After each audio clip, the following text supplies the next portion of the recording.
passamos para todos os mantenedores, porque no nosso caso é o grupo 4, mantenedor é que é responsável por esse processo seletivo, tá? E eles já estão a par. A gente está fazendo o possível para ser cumprido da melhor forma, sem muitos traumas, tá?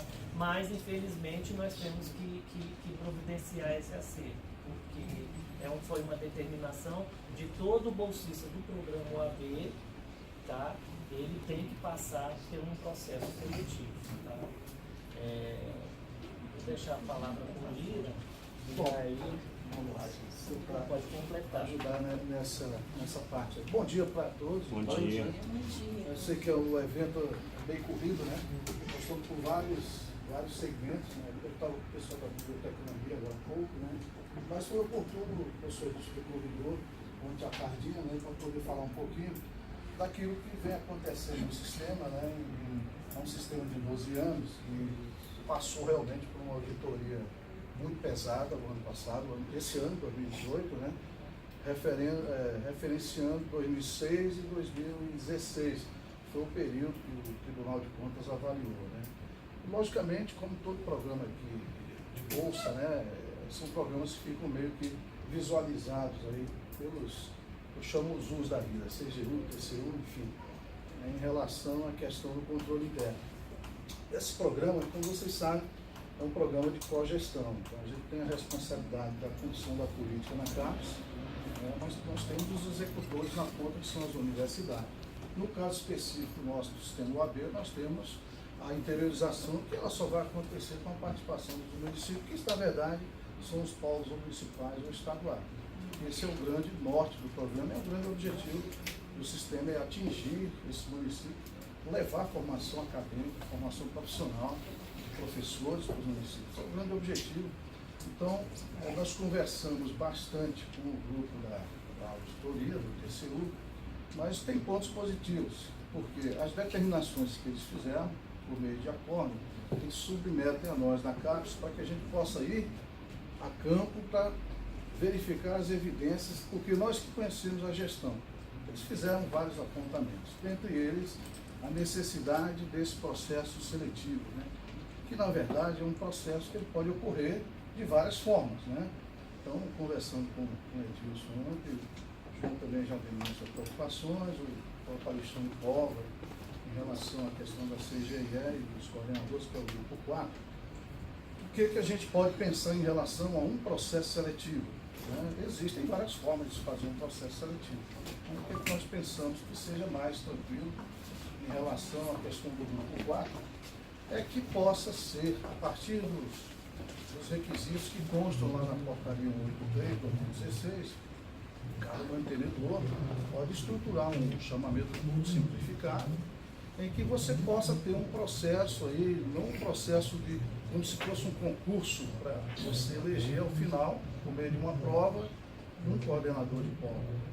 Mas pode ter aí a participação dos secretários municipais, de representantes da prefeitura, pode-se elaborar um editalzinho de um chamamento simplificado em que você colete alguns nomes e dentre esses nomes você possa deferir ao final com base em requisitos.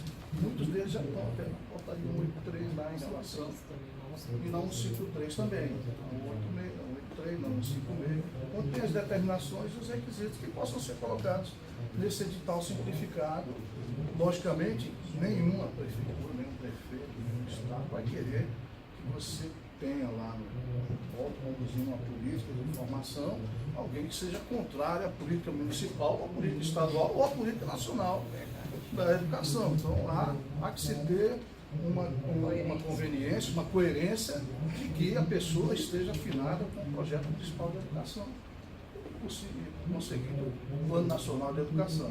Então há que se ter essa coerência. Então é um processo que pode ser simplificado, e nós pensamos, Edilson, que a gente pode pensar numa minuta de edital que pode, João, partir até como proposta. O que eu falei para o pessoal é isso, o processo seletivo ele tem que acontecer.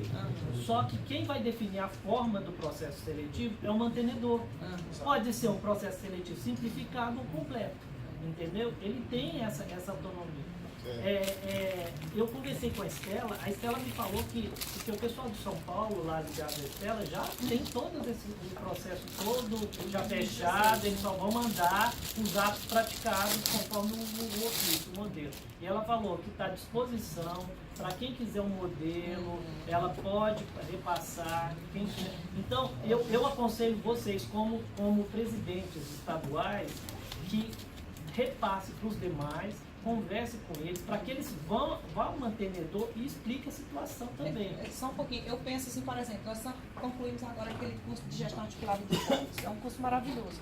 Eu acredito que quem concluiu aquele curso já tem uma certa experiência, que no edital valesse mais ponto, que ele desempatasse com o que não tem. Mas nesse É caso, só uma mas questão nesse caso de ele só se colocar o limita ato praticado no processo. mas ele não se aplicaria aos demais coordenadores, então não serve. O que é que está acontecendo? É porque houve 77 coordenadores que fizeram o curso, né?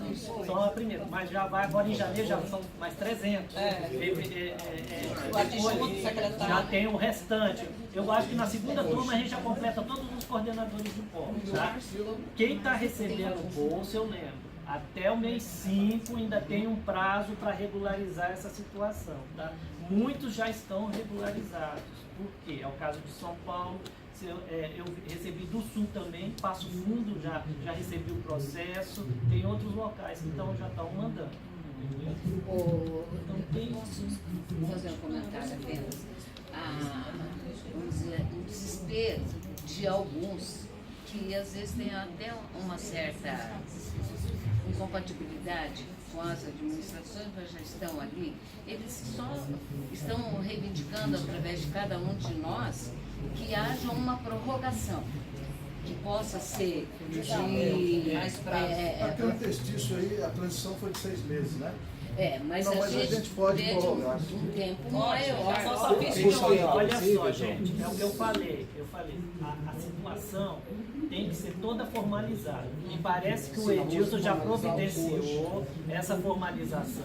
Ela vai chegar aqui, a direção vai analisar, tá, ok? E vai dar um posicionamento formal. Porque o que a gente fala aqui é informal, né? Então vamos formalizar a situação. Já formalizamos ontem. Então nós vamos protocolar hoje o documento que nós construímos juntos ontem e assinamos. Na síntese do documento, nós estamos solicitando mais espaço para que nós possamos nos adequar à portaria. 2 fundamentos importantes que nós consideramos. Para a troca dos gestores estaduais, ele vai assumir 1º de janeiro. Já se passaram o mês de dezembro e o de novembro da vigência da portaria. Então, até que os gestores estaduais assumam em janeiro, se organizem internamente, construam um plano, coloquem o plano de trabalho em atividade, entendam o que é o Sistema Universitário Aberto do Brasil, como é essa questão de parceria, porque muitos estaduais não vão conhecer nada sobre o sistema a Universidade Aberta. E se propõem a fazer um edital de seleção, os 4 meses que restarão para 2019 serão insuficientes para todo esse processo. Na questão dos mantenedores municipais, a principal prerrogativa é os mantenedores estaduais sem descrédito ao processo seletivo, que publique tudo dos fundamentos da administração pública, eles também querem ter algum tipo de garantia de que a pessoa selecionada entenda a política de trabalho da gestão 2017-2020 e que tenha esse perfil de trabalhar em conjunto com a política. Então, é também preciso conjugar tudo isso. Do ponto de vista dos fóruns estaduais dos polos, há todo um tempo de gestão, de estudo, de preparação, até de aceitação e de entendimento disso. Por isso, nós achamos que os 4 meses que virão para 2019 será um pouco tempo, a gente quer um pouco mais de prazo para que a gente possa fazer, amadurecer, discutir, as pessoas assim, digerirem esse assunto, porque hoje está uma angústia meio que generalizada. Mas isso tudo foi colocado nas nossas considerações e nós vamos protocolar para as formas operacionais, só para reforçar, a questão operacional dos instrumentos é que a gente é necessário que a gente dê uma olhada e encontre uma solução que seja mais adequada para coordenadores de polo, coordenadores de curso, coordenadores OAB, instrutores, enfim, dentro do processo seletivo. O que ocorreu, na verdade, é que os apontamentos do Tribunal de Contas foram bastante contundentes, né? O que implicou que nós, da Diretoria de Educação à Distância, tivéssemos de fazer um plano de ação. E dentro do plano de ação consta regulamentar o 183 no que diz respeito a processos seletivos, porque o que eles encontraram no sistema, né? Não só em relação ao polo, mas a coordenadores de curso, variedades de processos de indicação de profissionais para receber bolsa dentro do sistema do AB. Várias situações, cada instituição tinha o seu processo, logicamente todas elas prezando aí pela questão do curso, enfim, dos cursos, né? Pela realidade também institucional. Claro, isso foi levado em conta. Mas, de modo geral, talvez a recomendação mais contundente seja essa de processos seletivos para os profissionais. Então, a partir daí, nós fizemos um documento, que a gente já concluiu, esse documento na entrega ao TCU, que implica, eu mencionei hoje na abertura do evento, a sustentabilidade do sistema OAB. Então, carecia de procedimentos dessa natureza. É claro que o arranjo dentro aqui, vamos dizer, desse fórum, para um processo de chamamento público, pode ser até que seja até algo que sirva de exemplo para as demais categorias. Eu acho que vale a pena vocês discutirem bastante. Não sei se é possível encontrar uma possibilidade de um chamamento padrão, um instrumento padrão, que a gente possa validar aqui na diretoria. E, logicamente, os prefeitos ou os responsáveis estaduais, eles podem deferir esse processo seletivo. Até porque o profissional vai atuar no polo, ele vai estar vinculado a um mandato de um prefeito ou de secretário se não for da confiança, estadual. o polo fica travado. Há necessidade da confiança no trabalho, né, para que as coisas não parem. A gente entende tudo isso. Então, não entendo essa portaria como algo que veio, digamos assim, para destruir o sistema, não. É algo que veio para somar aos instrumentos de gestão que a gente está melhorando lá na diretoria e propondo para as universidades. Então, para os coordenadores do OAB, então, veja a situação. Vamos colocar a situação de um curso que é avaliado pela lei dos sinais. Então, os auditores, de alguma forma, se precipitaram aí. Nós questionamos isso. Um coordenador de curso, você não pode abrir um processo seletivo aberto para selecionar um coordenador de um curso, porque é obrigatório pela lei dos sinais que o coordenador de curso seja do quadro da universidade.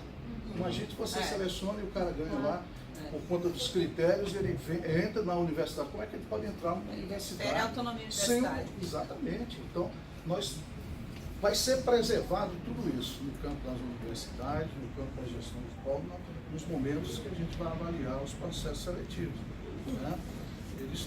Nós temos que pensar na autonomia, sempre. Né? Então, para que não haja perda da qualidade dos cursos também. Né? Então, acho que o processo mais aberto que tem aí das categorias é o de tutor, porque a profissão, a função de tutor você não tem hoje no quadro da universidade. Então, esse sim. Mas os demais, eles têm que ter coerência, né? Coerência com o projeto institucional. Está especificado, né, no DERCO ou na 153, eu acho que a pessoa, para ser coordenador do polo, tem que fazer parte do quadro efetivo do mantenedor. Então, isso também seria um processo seletivo simplificado interno e não externo, porque ele tem que fazer parte do quadro. Nós estávamos conversando ontem à tarde numa proposta de construirmos um modelo de processo seletivo simplificado, uma espinha dorsal básica padrão. Aí cada mantenedor, o seu jurídico vai avaliar e vai fazer os complementos, porque cada município tem uma realidade diferente, uma necessidade diferente, uma configuração bem propícia, bem específica de cada local. Diferente é São Paulo, uma cidade de milhões, uma cidadezinha de 5 mil habitantes. São questões bem diferentes. Então a gente pensou em fazer uma espinha dorsal.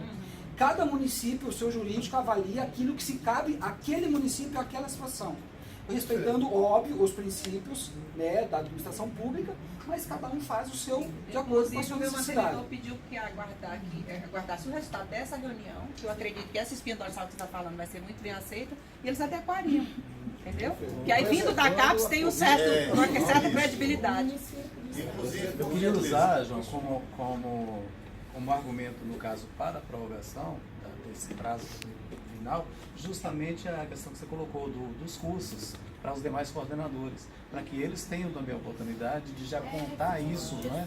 Porque no momento só um grupo menor, né? Só nós, 3 de cada estado tem esse curso. Então, que haja um tempo para que esse curso também chegue a todo o grupo, né?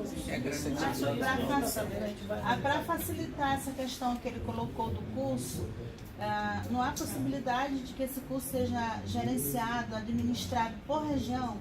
De repente uma secretaria, ou alguém faz a gestão do Nordeste, outro. Mas esse curso não, esse curso de formação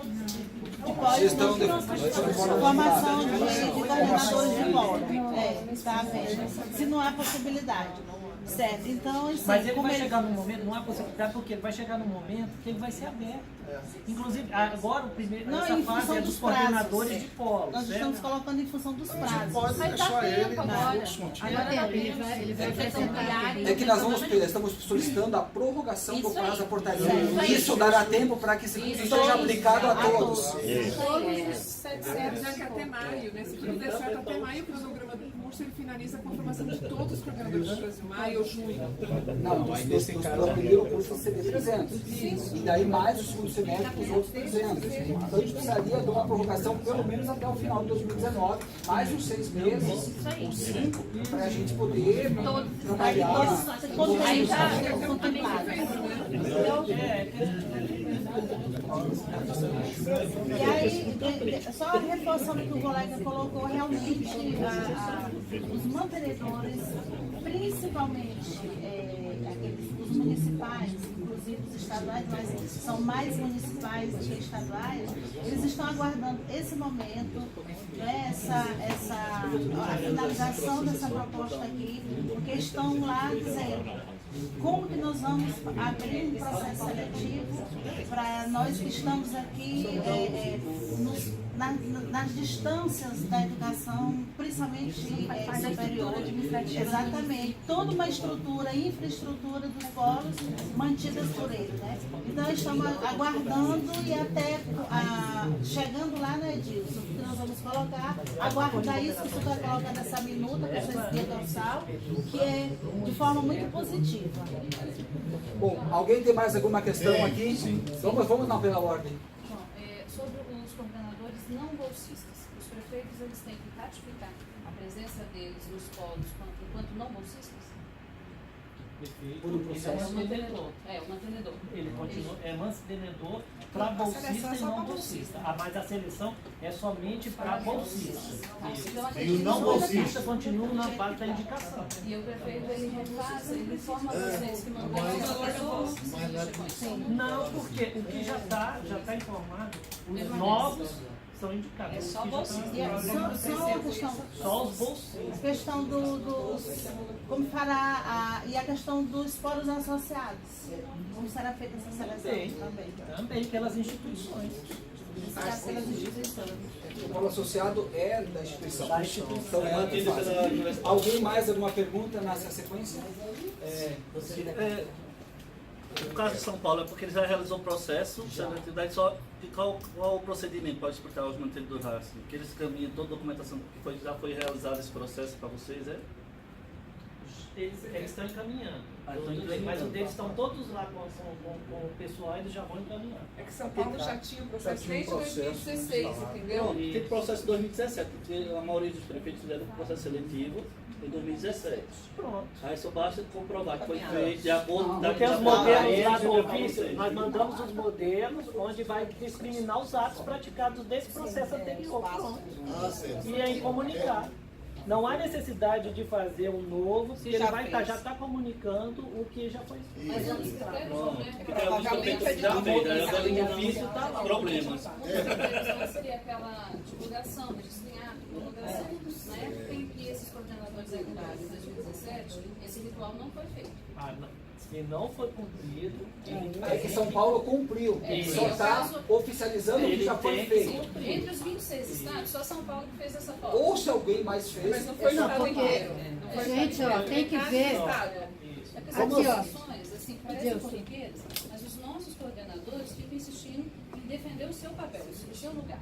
A gente tem que ter uma informação bem acertada, bem fechadinha, para passar essa orientação. Inclusive, se ele fez um processo que não cumpriu o que está pedindo da Constituição, principalmente do artigo 37, que é a legalidade, publicidade, impessoalidade, moralidade, onde ele tem todo aquele trâmite de um processo, seja simplificado ou completo, se o processo que ele fez foi simplificado, que não atendia esses requisitos, ele tem que refazer.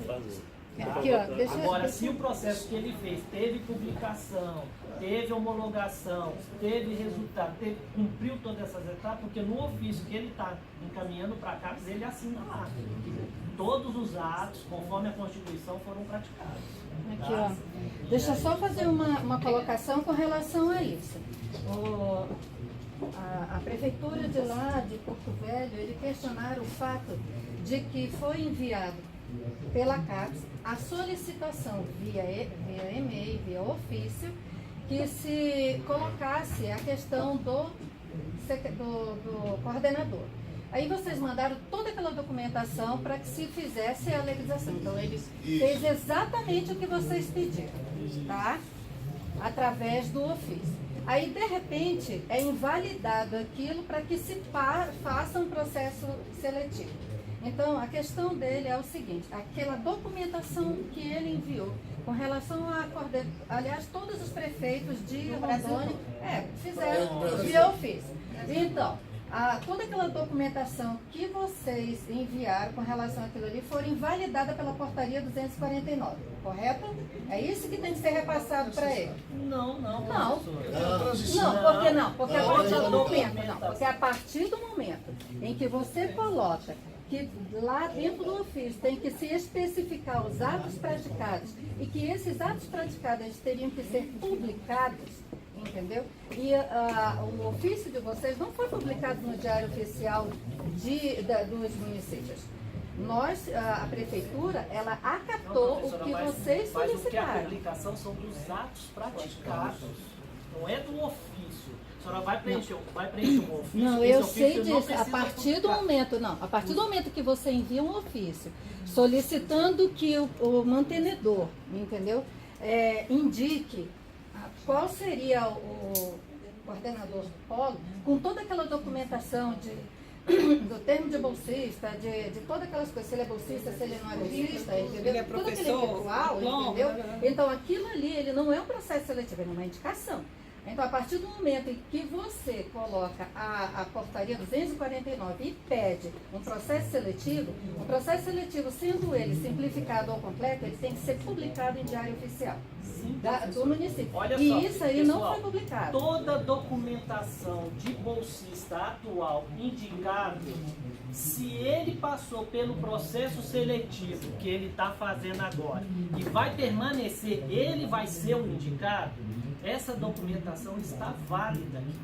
A única coisa que ele tem que mandar para a gente é o termo de compromisso atualizado, porque teve portarias publicadas recentemente de coordenador de polo, teve uma alteração naquela parte que assina da exclusividade, aquilo dali é a única coisa.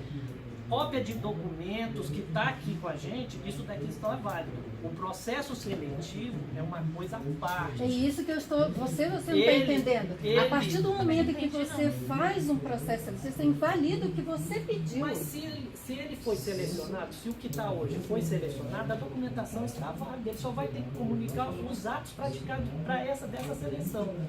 Então o ele novo pode vai ter que mandar. Quem é novo, que foi um outro selecionado, vai ter que mandar então toda a ele documentação. Ele tem que reenviar para vocês. Não precisa Não, ele tem que enviar no ofício que vocês enviaram no modelo lá, ele tem que colocar lá.